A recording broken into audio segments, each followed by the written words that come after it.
Top stories on this bulletin tonight. President Emmerson Mnangagwa declares the Mbare Inferno a state of disaster. Details on what will happen next coming up. And in other news, Findale Secondary School authorities squander pupils' exam fees. In your business news, more than 20 Canadian companies are showing interest to invest in Zimbabwe.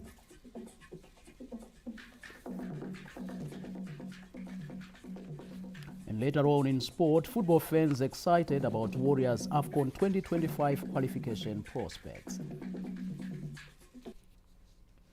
Well, let's start with tonight's leading story.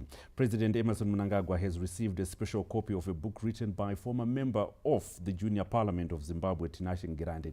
The book is titled Building Zimbabwe Together, and the publication focuses on unity of purpose in national development. Let's get more from our chief correspondent, Mbare.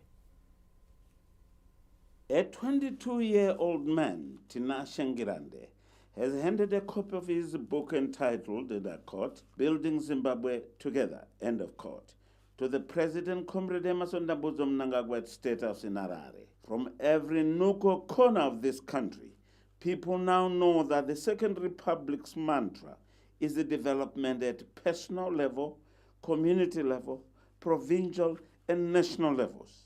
Nobody is supposed to be left behind. Tinashe spoke about that. I'm here to present a special copy of my book titled Building Zimbabwe Together to His Excellency the President. The book was launched in June, but I decided that before I put it in the bookshops, I should give a special copy to the man that inspired me to write this book. So I requested, as you can see, that he is an open door policy to present a copy of the book, and here I am to present this.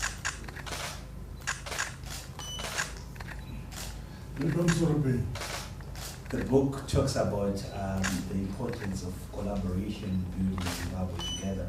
When you came back to Zimbabwe from South Africa in 2017, your speech that night, you said, we are all Zimbabweans. No one is more important than the other. Let's all contribute to building the nation. Yeah. This is where the title is derived from. To young people out there, what I would encourage them is that we all know the Zimbabwe that we want to see, and our President, His Excellency Dr. Mnangagwa, has opened the door for us to contribute to national development. If you see his policies from the Education 5.0, the Vision 2030, the National Development Strategy 1, is always make sure that it's youth-centric and it calls for young people to come on board and with different innovative ideas to contribute towards the building of our own country. Young Zimbabweans have taken up to writing of what they are seeing, experiencing, and what they envisage to happen to their dear motherland. Tinashe Ngirande says he got encouragement from the head of state. Ruben Barwa, ZBC News, Harare. President Emmerson Mnangagwa has declared a state of disaster following the fire incident which destroyed Mbare Traders Market last week. In a statement, the Ministry of Local Government and Public Works said the declaration is in terms of Section 27 of the Civil Protection Act. Government will assist in mobilizing necessary resources in cash and kind for the reconstruction of the market, as well as assist affected entrepreneurs to resuscitate their businesses. The fire razed down the retail section and parts of the wholesale market, affecting over 4,000 traders.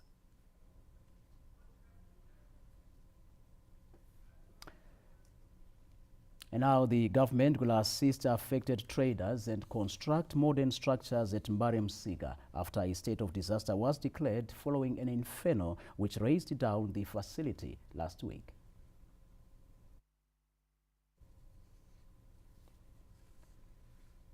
Of course, we'll be giving you more details regarding that development following the declaration by President Emmerson Mnangagwa, state of disaster of that fire incident.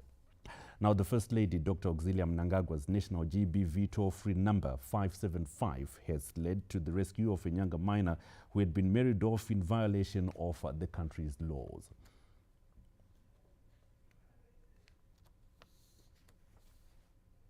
First Lady Dr. Kuzilia Mnangagwa's 575 National Gender-Based Violence Call Center has led to the rescue of a grade 7 girl from Nyanga who was saved from the jaws of early marriage.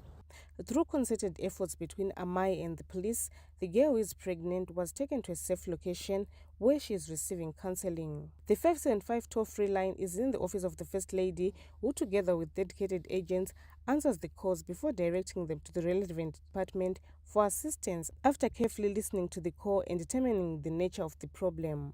The helpline is the brainchild of Amai Mnangagwa, who is leaving no stone unturned in curbing domestic violence, child marriages, and drug abuse. National Police spokesperson Commissioner Paul Nyati confirmed the development, saying investigations are underway.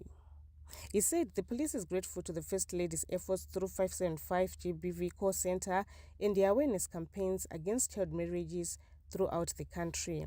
The Zimbabwe Republic Police confirms that through the First Lady's office, Her Excellency Dr. Kuzilia Mnangagwa, a report was received at the National Call Center to the effect that a grade 7 pupil at a local school was being sexually abused and forced into marriage. The First Lady, Dr. Kuzilia Mnangagwa, swiftly dispatched a team and collaborated with the Zimbabwe Republic Police Victim Friendly Unit and the Department of Social Development. In the process, the victim was found to be pregnant, and the First Lady's office assisted the police to relocate the victim to a secure location where she's now staying and receiving counseling. Sadly, the police established that the suspect is currently on the run. It is also disturbing to note that the victim's parents are alleged to be also conniving with the parents of the suspect to hide the suspect, and in the process try to defeat the cause of justice. The Zimbabwe Republic Police assures the nation that the assistance which we are receiving through the First Lady of the Republic of Zimbabwe, Her Excellency Dr.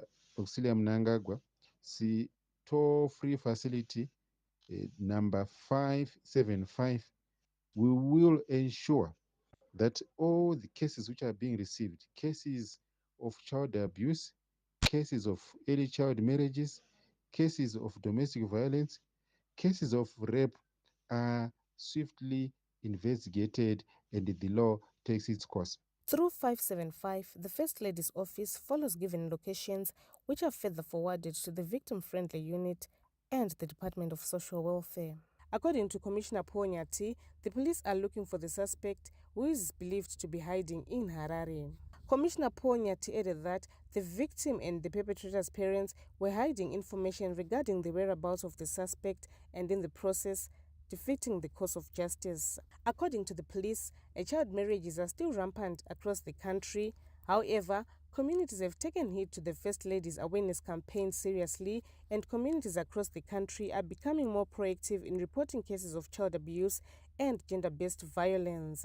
The police added that this is proof that communities have embraced the spirit of Ubuntu Unu, which stipulates that it takes a village to raise the child. Commissioner Paul Nyati applauded the First Lady for her efforts in establishing the toll-free facility, which has gone a milestone in terms of resolving some cases of gender-based violence, rape cases, and cases of child abuse. Amai Mnangagwa is always traversing the length and breadth of the country, imploring families to live in peace and shun gender-based violence. Amai Mnangagwa also holds Gota Nangai Xiba sessions around the country where she implores children to embrace good manners and shun social vices like sexual relations before they come of age, but to concentrate on their studies. Dr. Mnangagwa also engages parents through a Narire Yomusha program where she educates parents on the dangers of marrying off minors. Colette Msanyera, ZBC News, Harare. Now to our headline story. Of course, the declaration by President Emmerson Mnangagwa of the fire incident being declared a national disaster. What happens next? Our government says now they will assist affected traders and construct modern structures at Mbare following that declaration. Part of what transpired and what was reviewed today at the cabinet briefing. The 33rd post-cabinet media briefing held this Tuesday in Harare revealed that various mechanisms have been put in place to rebuild the Mbare traders market following an outbreak of fire at the place last week. Last week's inferno at the Mbare traders market affected more than 6,000 traders whose livelihood was based there. The move by President Emmerson Mnangagwa to declare the fire incident a state of emergency has set the ball rolling in terms of assisting the affected traders. As revealed by the Minister of Information, Publicity and Broadcasting Services, Dr. Jenfan Muskwere, during a post-cabinet media briefing this Tuesday, skilled personnel are working with government towards the building of a new traders market that will have modern facilities. In the wake of a fire incident at Mbare Traders Market on the 8th of October 2024, Cabinet received and adopted the report on the rebuilding of the market in partnership with the private sector, as presented by the Minister of Local Government and Public Works, Honorable Engineer Daniel Garwe. Following the incident, which affected 4,695 traders and income generation capacity of millions of people, His Excellency the President Dr. Idi Mnangagwa declared a state of disaster at the market. The declaration will facilitate the appropriate response measures to the incident. Pertinent to note is that similar fire incidences have been recorded at other markets in the city of Harare, with the primary causes being the use of highly combustible materials and lack of fire preventive infrastructure. The Minister of Local Government and Public Works, Honorable Daniel Garwe, revealed the timeframes when the work is expected to start and possibly end. So government, in terms of the civil protection unit, the president declared it a disaster. Because it was declared a disaster, it falls under the emergency processes that we are going to put in place.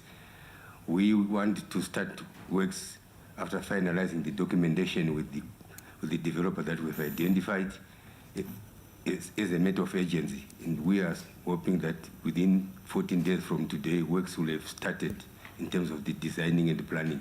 And by the end of the year, the actual construction of work will start.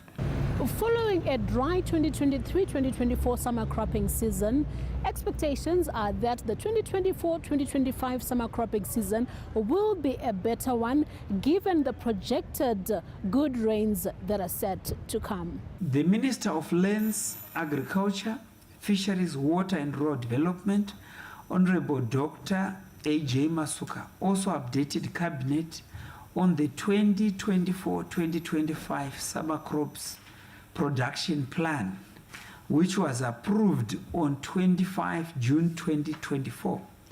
The meteorological forecast has predicted a good rainfall season with normal to above normal rain.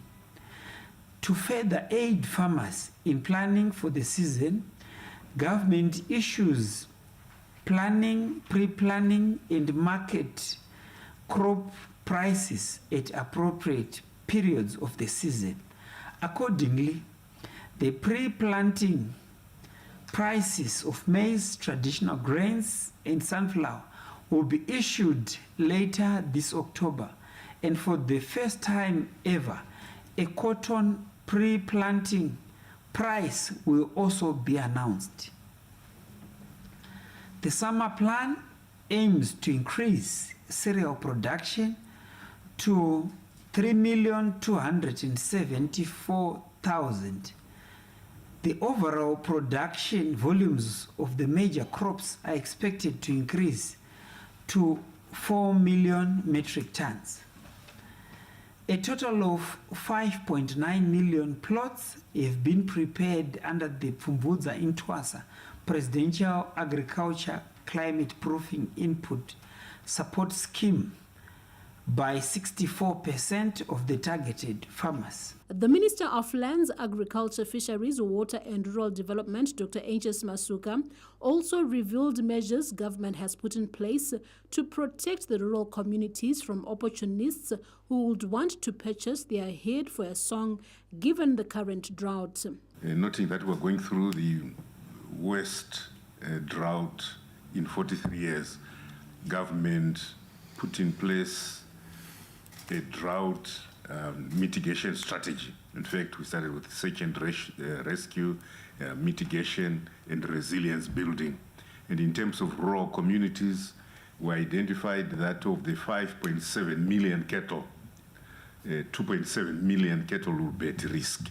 So the focus is on availing water, is on availing feed, but also ensuring that because deep tanks will have run out of water, that we establish disease management centers for livestock, and also because there are many among us who view drought as an opportunity to profiteer, that they will be able to offtake the cattle at very reduced prices.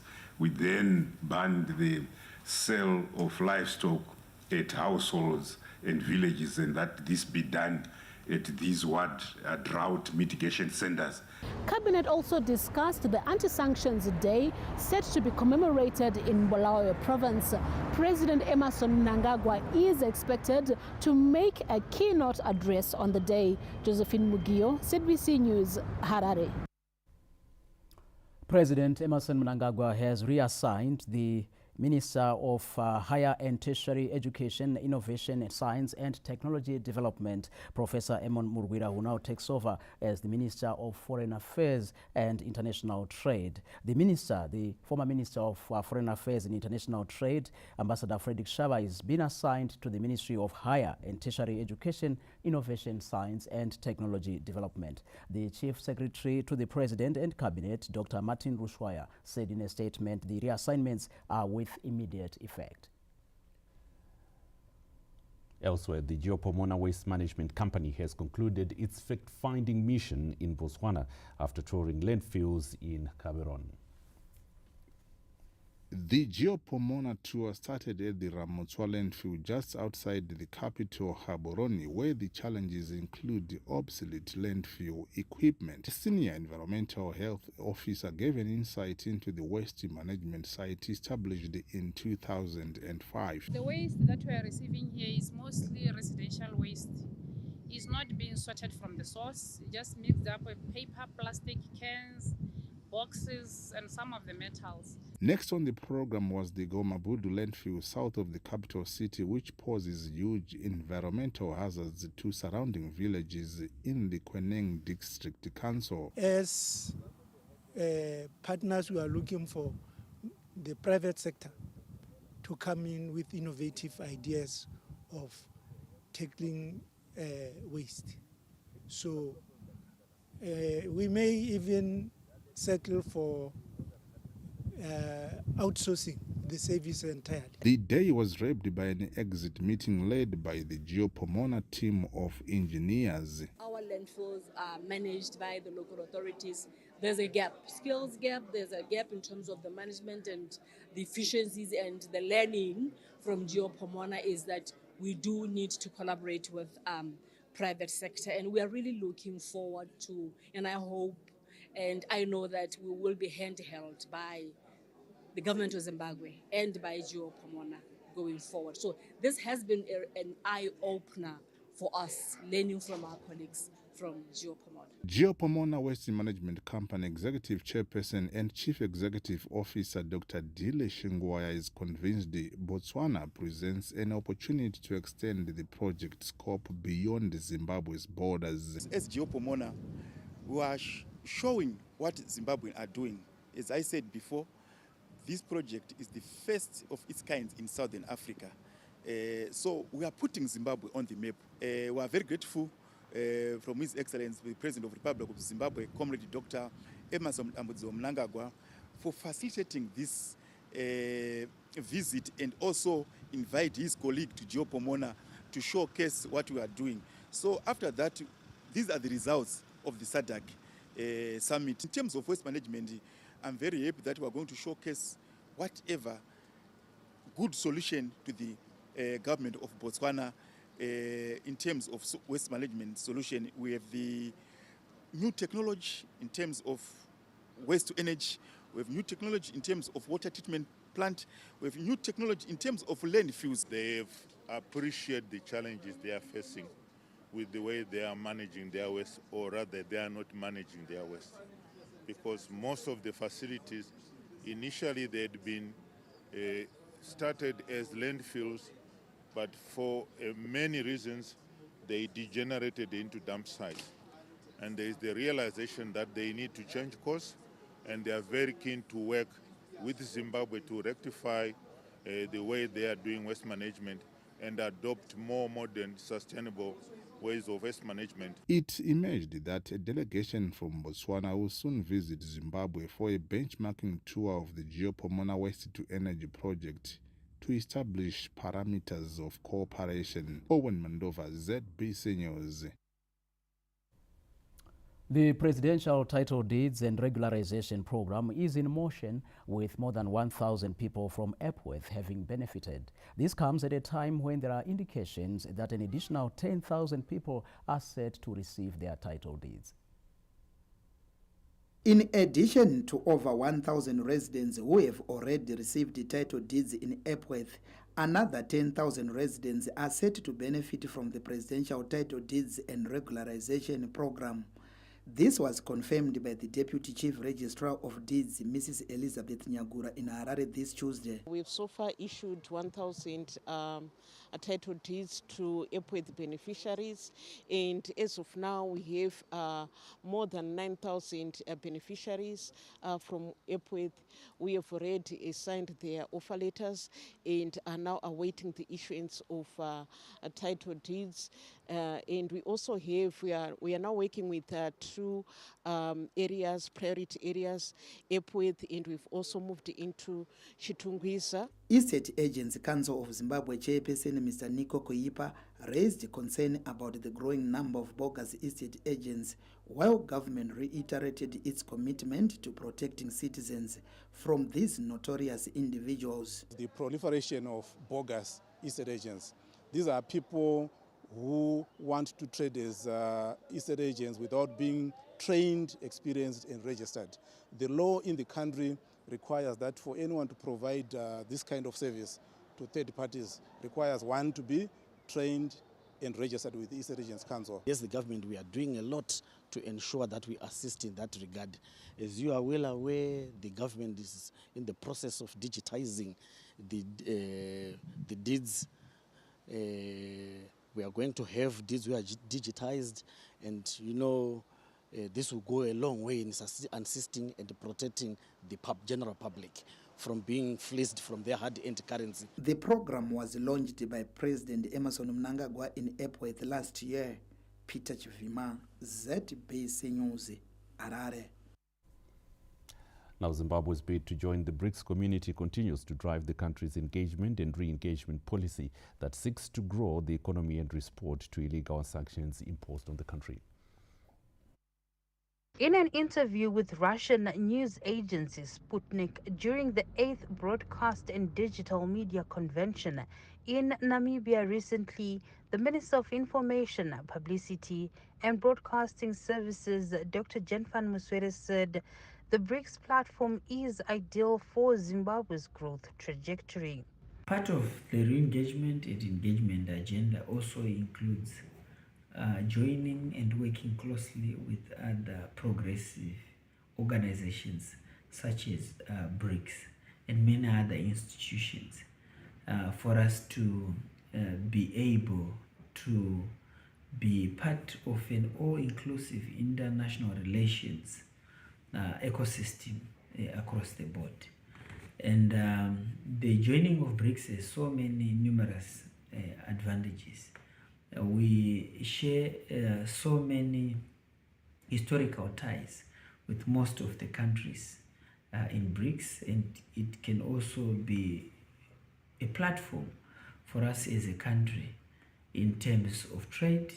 It can also help us as a country in terms of industrial growth and many other advantages in the international relations. He also spoke of the importance of the Southern Africa Broadcasting Association, SABA, and the role it plays in the growth of the broadcasting sector within SADC region. Our coming to attend to SABA, it's also part of the re-engagement and engagement strategy in the context of ensuring that we achieve total liberation of the media industry in the region and also in Africa. And also this is also in line with the Africa that we want in terms of Agenda 2063. Dr. Muswere also highlighted policies that have been put in place by the Second Republic to grow the media and communication sector. The first was to repeal IPA, which in the context of other members of the fourth estate was regarded as draconian, but also to introduce the Freedom of Information Act, which seeks to ensure that members of the fourth estate and the people of Zimbabwe have access to information. All this is also guaranteed in terms of the constitutional provisions which seek to ensure that freedom of expression, freedom of information, and also to support the protection of journalists in the context of media diversity, but at the same time taking into consideration that Zimbabwe as a country should always, of paramount importance, come first. Dr. Muswere also addressed the 8th Broadcast and Digital Media Convention, where he revealed that acceleration of the DTT Zim Digital project and the licensing framework for community radio stations, with 13 community radio stations having been licensed so far. Pauline Ndori, CBC News, Harare. Zimbabwe's gold mining sector is courting investments from China as the country participates at the 26th China Mining Conference and Exhibition, which kicked off in Beijing this Tuesday. The China Mining Conference and Exhibition is one of the pivotal platforms linking mining executives, policymakers, and investors from across the globe to promote synergies and critical exchanges for development. The Zimbabwe Miners Federation is represented at the conference, creating a window for the country to sell its vast mining investment opportunities to the global community. Addressing delegates during an investment summit convened this Tuesday, Zimbabwe Miners Federation President Ms. Henrietta Rushwaya outlined the potential areas of investments across gold, chrome, and lithium subsectors. Zimbabwe is the jewel of Africa, and Zimbabwe is often referred to as the jewel of Africa, and rightly so. Our Southern African nation is endowed with a wealth of vast natural resources and boasting over 40 precious mineral deposits and 17 rare earth minerals. Among these treasures lies 2.8 billion ounces of platinum group of minerals, making us the proud holder of the second largest reserves in the world. Zimbabwe also has 4,000 recorded gold deposits containing a staggering 13 million tons. Zimbabwe ranks 6th globally in lithium reserves and is the 7th largest diamond producer, complemented by an impressive 10 billion tons of chrome reserves. Zimbabwe is leveraging on this platform to enhance global visibility and cement China's footprint in the country's mining sector.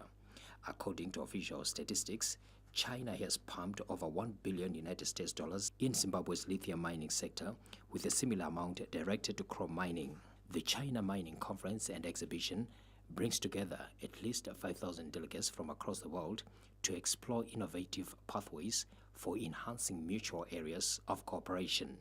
Theophilus Chuma, ZBC News. Well, there are more stories on our website. You can go there. It's www.zbcnews.co.zw. Our Facebook page is ZBC News Online. You can find us on social media, all social media platforms. And of course, just type in ZBC News Online to get the latest. And here are stories still to come in this bulletin. Findale Secondary School authorities squander pupils' exam fees.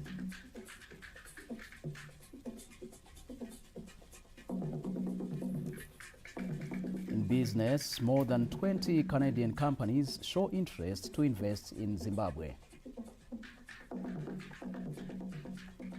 And when we look at sport, it will be football fans' excitement about the Warriors AFCON 2025 qualification prospects. We'll give you that and more. Stay tuned. More news after this break.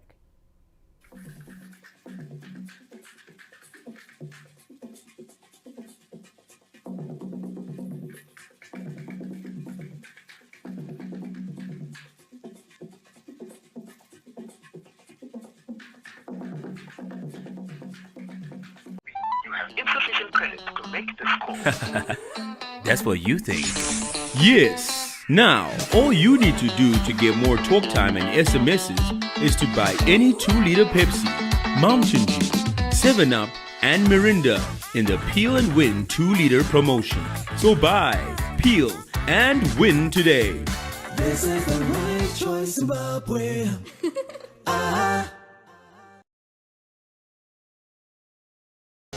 Join us for the Zimbabwe Broadcasting Corporation's annual golf tournament on November 8, 2024 at the Royal Harare Golf Course. This event celebrates partnerships and excellence, offering a day of great golf and valuable networking. Whether you're a seasoned golfer or a novice, this is your chance to showcase your skills and have fun. Don't miss out. Mark your calendars. For sponsorship opportunities and bookings, don't hesitate to get in touch with Claris on 0712-842-138. See you on the greens. Short on the line. He took my fish. You guys, did you see that? I just was like, what? I really want you to find someone nice who would mean the world to you and make you so happy. Bernardo Silva, Stones, Foden, a little bit of time. Oh, what a shot! What a goal! What a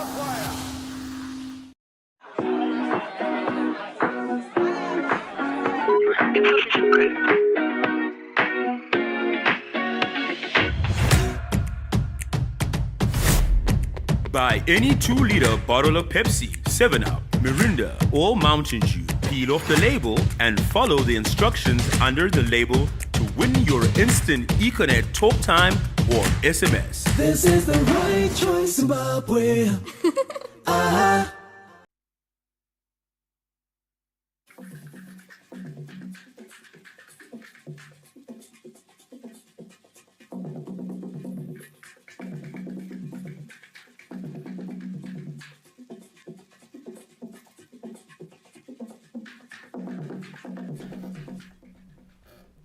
Thank you so much for staying with us. More than 30 learners at Findale Secondary School in Eastview, Harare, failed to write their ordinary level examinations this Monday after school authorities allegedly squandered their registration fees.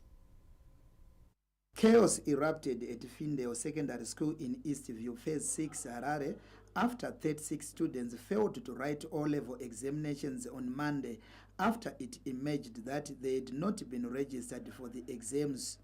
ZBC News caught up with some of the affected students and their parents who confirmed that they had paid registration fees for the exams. Takabvisa mari dzedu registration tikapiwa due date musi wa 26 March.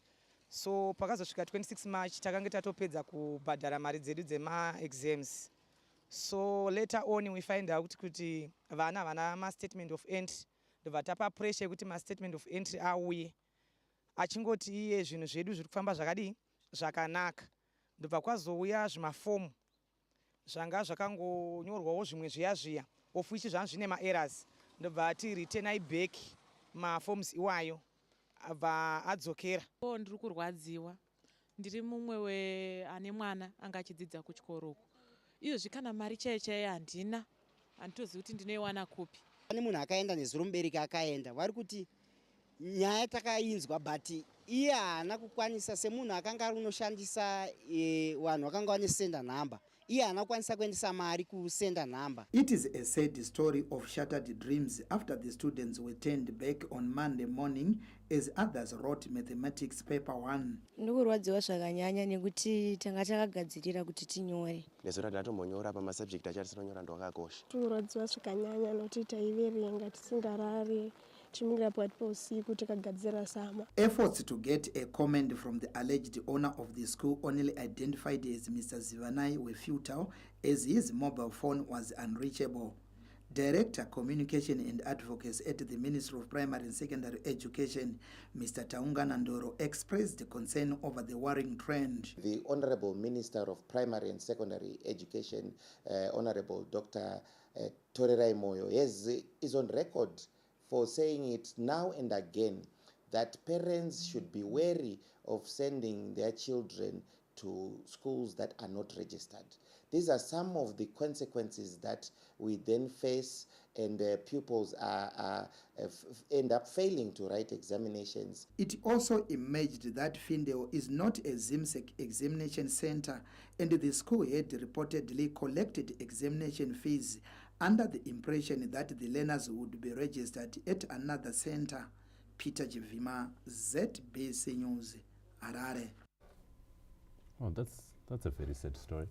We'll keep our ear to the ground as well to just follow up and find out what exactly becomes the fate of those students. But for now, let's cross to our Montreal studios where Arthur Evans is on standby with the stretch of the Bulletin. Arthur, great to see you as always.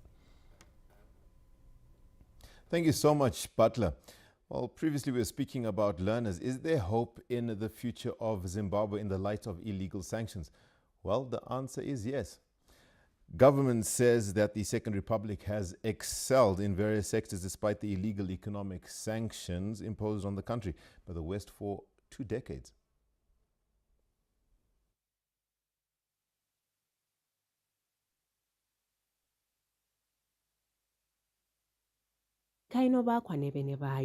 The Minister of Veterans of the Liberation Struggle Affairs, Honorable Monica Mavunga, has applauded the nation for demonstrating resilience through building the nation using local resources and expertise. In an interview with ZBC Bulawayo News Crew at the weekend, Minister Mavunga stressed that the nation is experiencing massive industrial and infrastructure development despite the Western imposed sanctions. We reclaimed our land through this fast-track reform, land reform, and the government endorsed that by way of doing it systematically, coming up with laws to govern the proper distribution of land. And that did not go well with those who had taken our land from us, so they to put us under sanctions. But sanctions being there or not being there, to us, we are very resilient as Zimbabweans. You see our economy is just moving on. We are building our country, as shown by the infrastructure development that you are noticing. The Second Republic's strategies of using local skills and resources have played a major role in averting the implications of sanctions. Every corner, MP Bridge, Bridge to Harare every weekend. But katezi kuselembijana iSecond Republic isebenzisa ama resources ayo okwenza ukuthi ama local companies yibo ba empower bathenga equipment yibo abalungisa ukuthi kuzothi silama engineers abantu bethu bafundile. With October being a month dedicated to creating awareness around the implications of sanctions, 25 October was declared the SADC Anti-Sanctions Day. Lisa Masuku, ZBC News, Bulawayo. A slow start to that story, but not imposed by sanctions, just a technical challenge. But we take you back to Pocket Hill for more news. Right, thanks a lot, Arthur Evans there. And in other news, Gwanda State University embarking on a massive wheat production efforts to ensure the institution is self-sufficient and contributes to national grain reserves. Let's get this report from Providence Maranelli. Global warming is proving to be a trigger for countries like Zimbabwe to invest more in modern irrigation equipment if they are to be food self-sufficient. Institutions of higher learning are also playing their part through training and research. The site of a thriving winter wheat crop ready for harvest at the Gwanda State University farm demonstrates how institutions of higher learning have taken heed of government's score to contribute to agricultural productivity. We're expecting about 4.5 tons per hectare. Of course, ama varieties lawo akhona ukuthi adlule lapho, but ngenxa yokuthi sahlanyela late. The winter wheat crop is part of the income-generating projects for self-sustenance as the institution follows government's call for universities to be innovative and contribute to the development of the country. In line with His Excellency's vision of Zimbabwe becoming an upper middle class economy, a modernized and industrialized economy, we want also to play our part. The laboratory that you talked about will play its part, especially when it comes to mining. But the agro-innovation is important. Remember, an agro-based economy. While Matabeleland and South might have slightly missed the provincial target for winter wheat due to the El Nino-induced drought, Gwanda State University and other irrigation schemes like Silalabuhwa, Makwe, Sebasa and Moza have raised the bar in wheat production. As Matabeleland South Province, we had a target of 5,000 hectares of irrigated land, wheat. Unfortunately, because of the drought, we only managed 4,000 hectares. So this is an addition, which was not even planned for. We didn't expect Gwanda State University to have this wheat field. It's an addition to whatever we planned. So we are very grateful to the university for the innovation. Gwanda State University has invested into an agro-innovation hub comprising massive livestock, horticulture and crop production, which has also created employment for the locals. Providence Maranelli, ZBC News in Caesar. Traditional leaders in the Midlands province have called on government to expedite the agriculture mechanization program through provision of tractors and farming equipment for the Zundera Mambo initiative. Traditional leaders from the Midlands province have converged in Gweru for their annual conference, with chiefs emphasizing the need for them to be capacitated to carry out their mandates. Taikumbira kuti hurumende isubsidize nokuti mbeu inoita nezve food security, Zundera Mambo, strategic grain reserve, Minister Mombezaunda madzimambo ati ndikuudze kuti vaikumbira kuti muvatsvakire matrekita aya adini akafa. So kusimbisa chirongwa cheZundera Mambo, madzimambo ari kuti aiwa minister, let's revisit nyaya yefarm mechanization. The government has promised to address the traditional leaders' challenges while advising them to deal with some errant villagers who are in the habit of illegally parceling out land. Atoveko kugokwe, atoveko kumberengwa, matrakta matsva akauya muno muprovince ekuti vanhu varime. Kuno zvakare kwataurwa nyaya yeland. Hongu taane masabhuku ane musikawa vari kutengesa minda. Asi kana vazosungwa futi tozodza mafoni mamwe anotobvawo futi kumadzimambo kuti amadi kuregerera vanhu vangu. Saka tokumbirai imi madzimambo muite musangano nemasabhuku enyu kuti vasatengese minda. Since the inception of the Second Republic, traditional leaders' welfare has gradually improved, with chiefs getting service vehicles while their homesteads have been electrified, among other benefits. Tafaraj Kumira, ZBC News, Gweru. Well, Zimbabwe is set to host the Africa Conference of Legal Counsel to Parliaments, where members from across the continent are expected to share best practices and foster collaboration in promotion of democracy through Parliament. The Africa Colloquium of Legal Counsel to Parliaments will be held in Victoria Falls from the 19th to the 22nd of this month. The conference brings together legal counsel from parliaments across the continent to discuss critical aspects around African institutions that support the execution of democracy. President of the Africa Colloquium of Legal Counsel to Parliaments, Ms. Elizabeth Hove, revealed that members will be seized with several issues, including those of regulating use of new technologies. This year we are going to be discussing artificial intelligence in its application to drafting legislation. Most of us councils to parliaments have a specific trade when it comes to law, and that's the ability to draft legislation that is eventually passed by parliament. And with the move and innovation that's coming with most of these technocrats, it's created a space where we might be fighting for our territory when it comes to AI, actually being able to come up with legislation that is comprehensive. She noted that the Council has made significant strides in attempts to standardize African Parliament's legal provisions. Having been established in Kenya 2011, the Africa Colloquium of Legal Counsel to Parliaments has become a vital platform for legal professionals advising parliaments across Africa to share knowledge. The government is working on watertight measures to end gender-based violence and ensure the citizenry is protected at community level and the workplace. This came out in an event organized by the Swiss Agency for Development and Cooperation in Harare this Monday. Details from Memory Chamisa. Harare Straps Theatre came alive this Monday as the dialogue on preventive action against sexual exploitation, abuse and harassment took center stage. This topic is very important. As you know, sexual exploitation, abuse and harassment, it's a form of gender-based violence. When you think of it, it is actually a form of gender-based violence.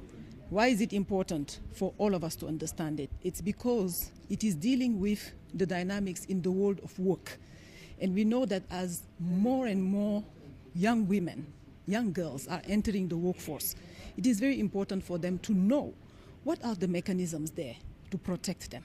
The idea is that in the coming week, the theatre troupe will work with local actors in local language, and then in the coming 2-3 months, this same show, adapted to the culture, to the context, will go out into the country. The Minister of Women Affairs, Community, Small and Medium Enterprises Development, Senator Monica Mtswangwa, cast the spotlight on cultivating a culture of transparency. We must protect and actively engage the communities we serve in these discussions.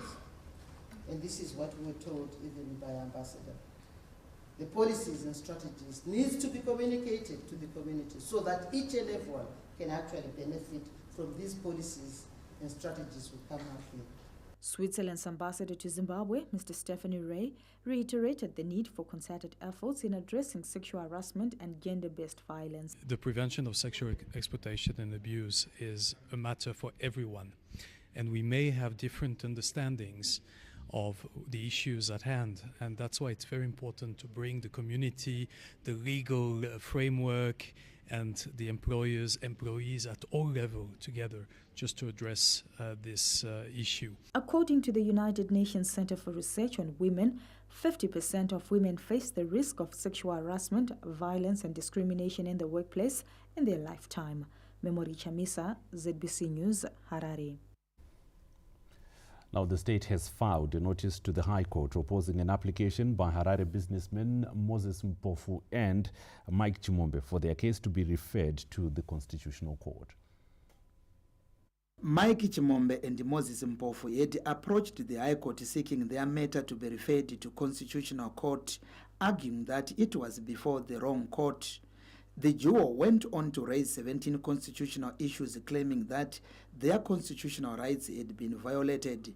They also challenged the legality and validity of their continued detention. Chimombe and Mpofu further challenged the High Court Judge Justice Pisire Kwenda's decision to permit live broadcasting of the trial without consulting them or the prosecution. However, in a notice filed this Monday, the state is opposing the duo's High Court application. The state further indicated that Chimombe and Mpofu have failed to demonstrate that there are constitutional issues that arose during the current proceedings. Chimombe and Mpofu are accused of defrauding government of more than $7 million United States in a goat supply tender scam. They allegedly forged documents for their company Black Deck Private Limited to secure the tender issued by the Ministry of Lands, Agriculture, Fisheries, Water and Road Development. Elsewhere, a 30-year-old woman from Tare, whose video in which she was assaulting a 11-month-old baby went viral on social media, has been remanded in custody to the 30th of this month. During a court appearance at Mbare Magistrates Court this Monday, the woman pleaded guilty and claimed that she is suffering from mental illness. Meanwhile, former Chegutu West legislator Dexter Nduna, who is facing charges of fraud, has been remanded in custody to the 29th of this month after the state opposed his bail application. Nduna allegedly misrepresented that he was collecting parking fees on behalf of Chegutu municipality. Peter Chivima, ZBC News, Harare. Well, Canadian business is keen on investing in Zimbabwe. That and more in our Look at Business when we return. Stay with us.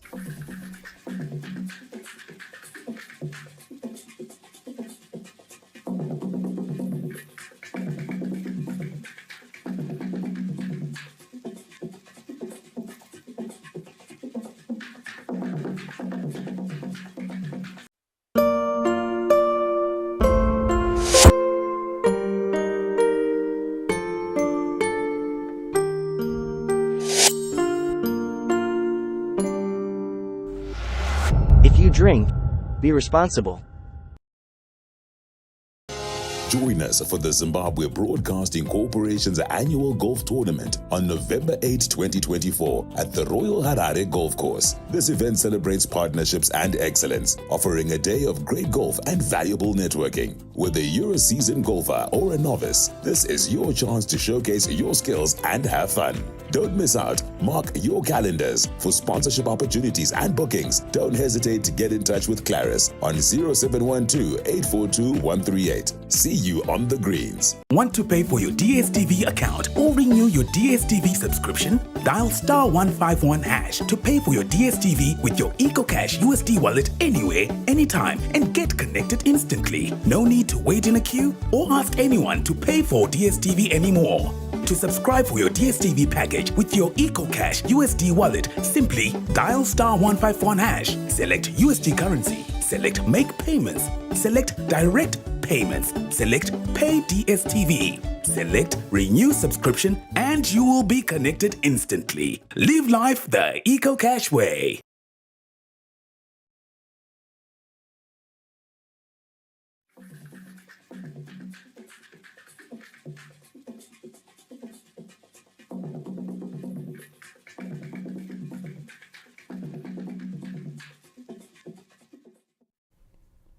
We head straight into business. Canadian companies are keen on investing in Zimbabwe in response to the Second Republic's policy to attract investments from across the world. We get more from our business editor, Stanley James.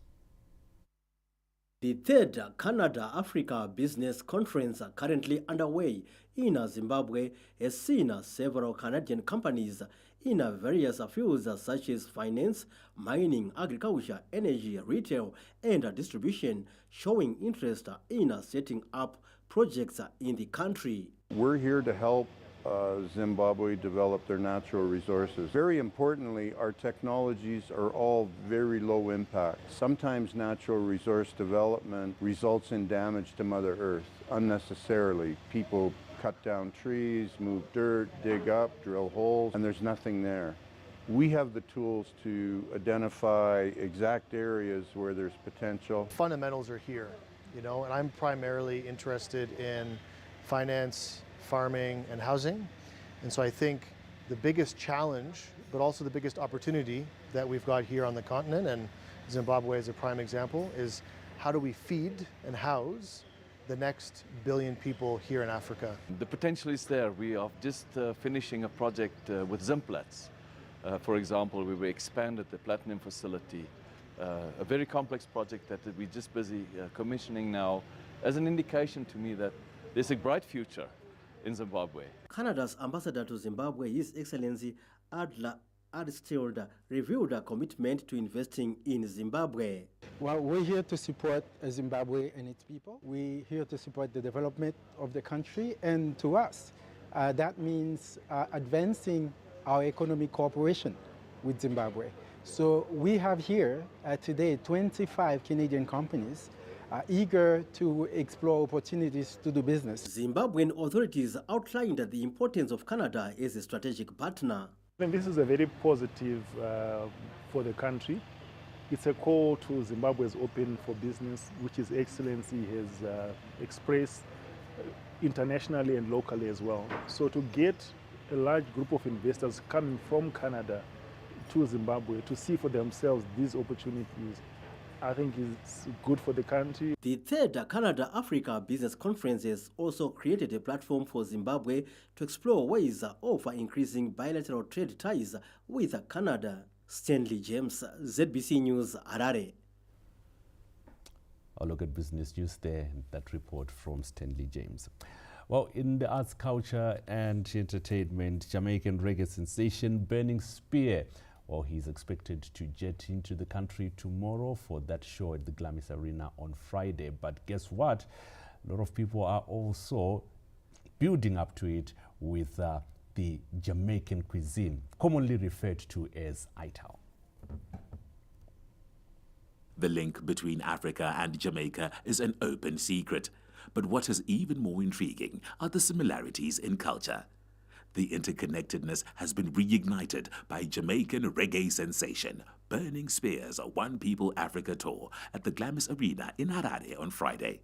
Jamaican-born Robert Moore, who has lived in Zimbabwe for 13 years, took us through his journey to Zimbabwe and how food played a part in finding commonality between the two nations. I've been coming to Zimbabwe for 13 years, and there's a lot of synergy between the people of Zimbabwe and the people of Jamaica.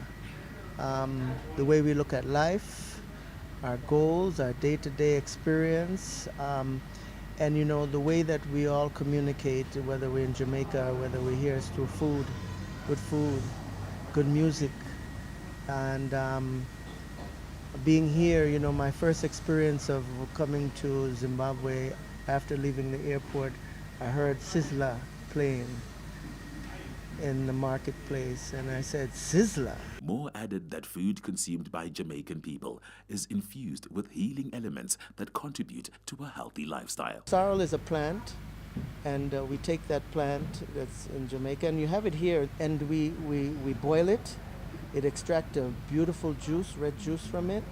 We season it with ginger, pimento, rum, and it becomes just a really nice beverage. Jamaican culture continues to drive popular culture in Zimbabwe, be it through phrases like Ja Rastafari, I and I, big up yourself, or our love for the golden age of reggae music during the liberation struggle until contemporary times when dancehall has influenced Zim dancehall in Zimbabwe. Farai Gwaze, ZBC News, Harare. Well, it looks like Farah is happy to be enjoying Jamaican food, as Zimbabweans will also be happy to enjoy Jamaican music shortly. But from the arts, we head straight to sport, where the Warriors' back-to-back victories over the brave Warriors of Namibia have ignited a renewed passion among Zimbabwean fans. And of course, the fans are excited about the Warriors' AFCON 2025 qualification prospects. Let's take a look at that.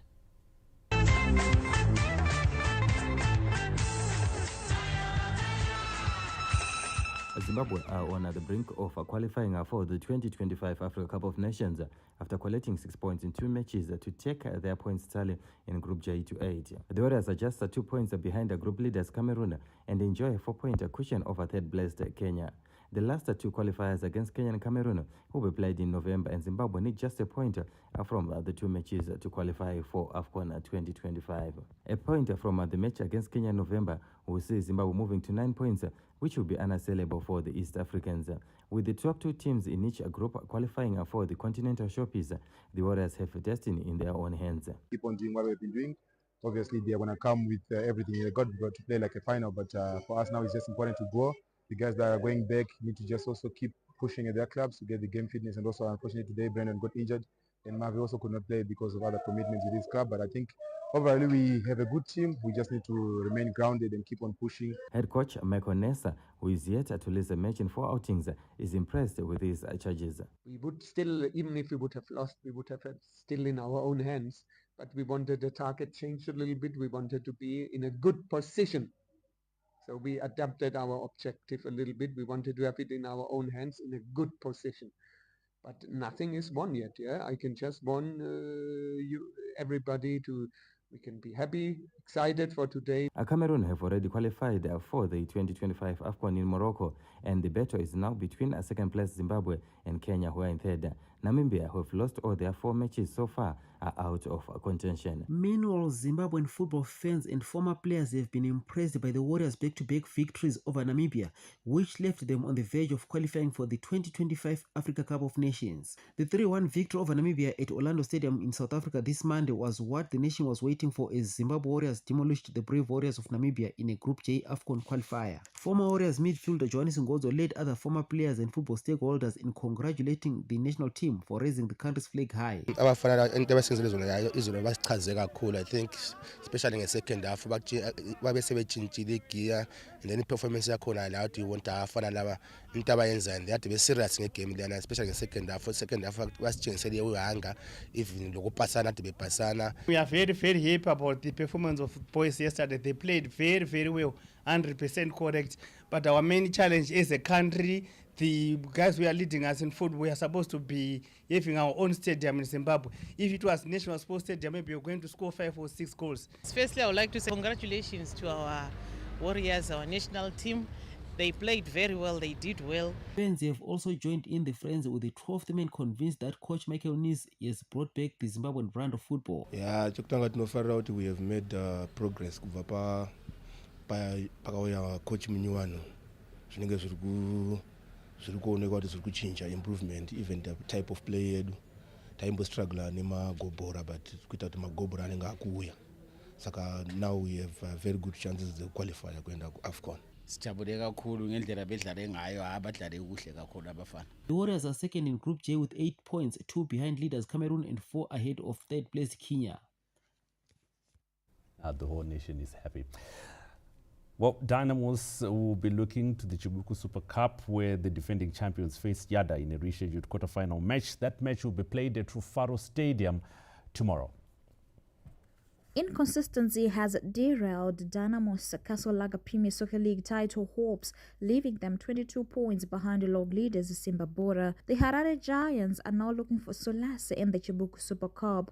Dynamos and the Yada are separated by just a point in the Castle Lager Premier Soccer League, with the Yada 10th while Dynamos 9th.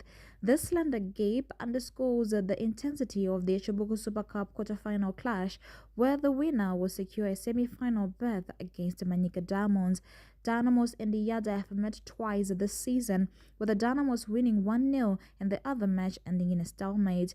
Meanwhile, the Castle Lager Premier Soccer League resumes this weekend after the international break, with the matchday 30 taking center stage. Saturday's fixtures are open with the Bigita Minerals facing Greenfield at Sakova Stadium. ZPC Kariba hosts Wange at Nyamunga Stadium, while FC Platinum entertain Yada at Mandava. Here Rentals welcome log leader Mbare at Rufaro Stadium. Chicken Inn take on Telwarn at Luveve, and defending champions in Ngeze Platinum play Chagutu Pirates at Baobab. Action continues this Sunday with a top 4 clash between Manyika Diamonds and Highlanders at Sakova Stadium. Relegation threatened Arano Movers play Dynamos at Baba Fields, with the last match pitting Caps United and Blue-Eyed Chiefs at Rufaro Stadium. Anna Shemrombedzi, ZBC News, Harare. And we conclude sport with a look at golf. The Zimbabwe Golf Association has announced the 5-member squad that will represent the country at the All-Africa Golf Championships set for Bulawayo later this month. The Continental Golf Tournament is back in the country after 7 years, with the Bulawayo Golf Club the place to be from the 27th of October to the 2nd of November. Zimbabwe will be represented by Tanaka Chatora, Vincent Chadadzina, Keegan Shutt, Calvin Muchenje and Michael Wallace. Our team this year is looking pretty strong. I think we have a pretty good chance of actually winning the title. I think I don't think it's happened before. I might be mistaken, but I think this could be our first time taking it. This one will be my first tournament to play, and with winning the local tournaments, I feel I have it, and I feel for the team has been practicing for quite long, and we've been working for this tournament. I feel really good, a lot of confidence, playing some really good golf right now. I'm preparing quite well, being in South Africa, playing a lot of tournaments there. Zimbabwe Golf Association Vice President Dr. Mnodawafa Mutopo, who also serves as the chair of the National Team Selection Committee, is confident the boys will fly the country's flag high. The guys we have selected have played within and outside the borders of Zimbabwe, and they've been able to perform very well. So we are confident that they will do it this time. Zimbabwe will be joined by 14 other countries, including South Africa, Egypt, Kenya, Zambia, Uganda, and Morocco. Farai Gwaze, ZBC News, Harare. Well, it looks like this is the end of tonight's bulletin. Butler. Absolutely. On a happy note, we hope the golf boys will also represent us well there. But otherwise, be sure to join us again tomorrow, 8 o'clock sharp. Good night.